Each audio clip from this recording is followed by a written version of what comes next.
I'm moving slowly, but 1 week after surgery, I'm back outside. Just got out from the recovery room, can start to feel the pain. I don't know if you can see that, that's what it looks like straight out. As soon as I've eaten, I can have the first painkiller. I'm on the drip now. I'm still shaking a bit, but it went well. That's the main thing. It's done. Now it's just getting through tonight because it'll probably be sleepless. Can't move my toes or anything yet. I twitch, but nothing. Morning. Made it through the night. Got a sore throat to boot, but I got through it and I managed to get a little bit of sleep.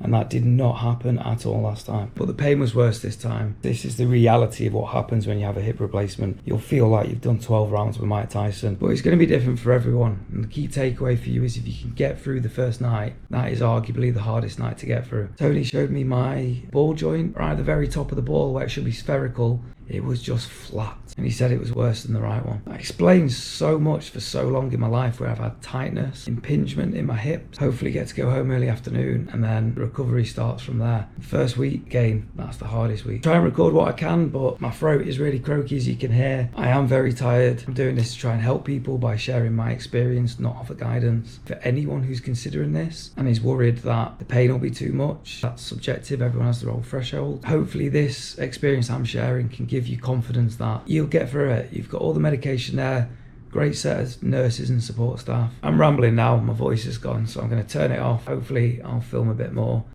This really doesn't look like much, but honestly, it's one of the hardest things I've ever done. Only a year ago, I was at the Mallorca 312 Sportif, struggling to finish.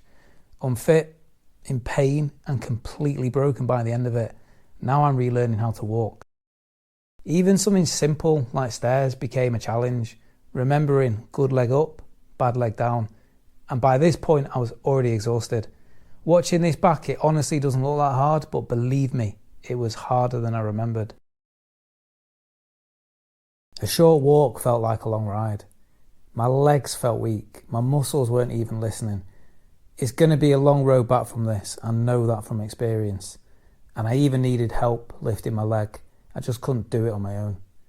2 new hips and hopefully the end of this pain. This is where it all begins. The hard work starts here.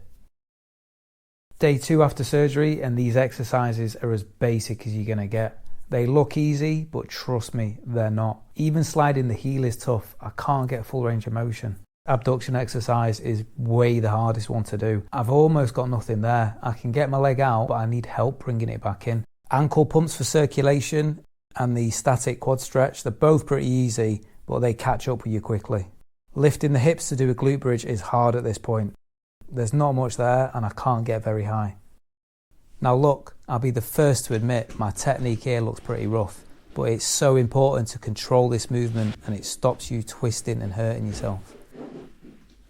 All I do once I sit down is try and keep my body in line and lift my leg with my other hand and the leg lifter, because my abductors have got zero strength right now.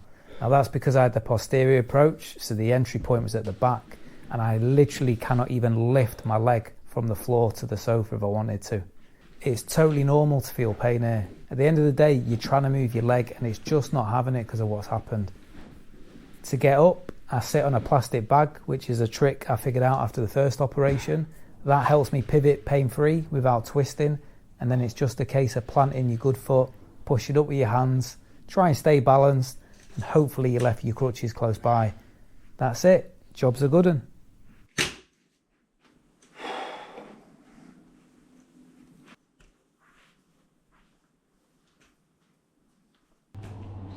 The stairs were next, and this is where you really don't want to rush it. Good leg first, bad one follows, and it did feel really tough the first day, but now it's manageable. It's just slow, and it's not a race. Coming down's the trickier one. Bad leg goes first, then the good leg follows. If you get that wrong, trust me, you'll know about it. It feels weird leading with a bad leg, but take it slow and stay in control. Standing work now, and there's different challenges here. Some movements come back quicker than you'd expect, and you've got to take it as a win. But others, well, they remind you how much strength you've actually lost. This one is still the hardest from the beginning. I can barely get any height when I lift my leg, but it's better than day one, so I'll take that as a win.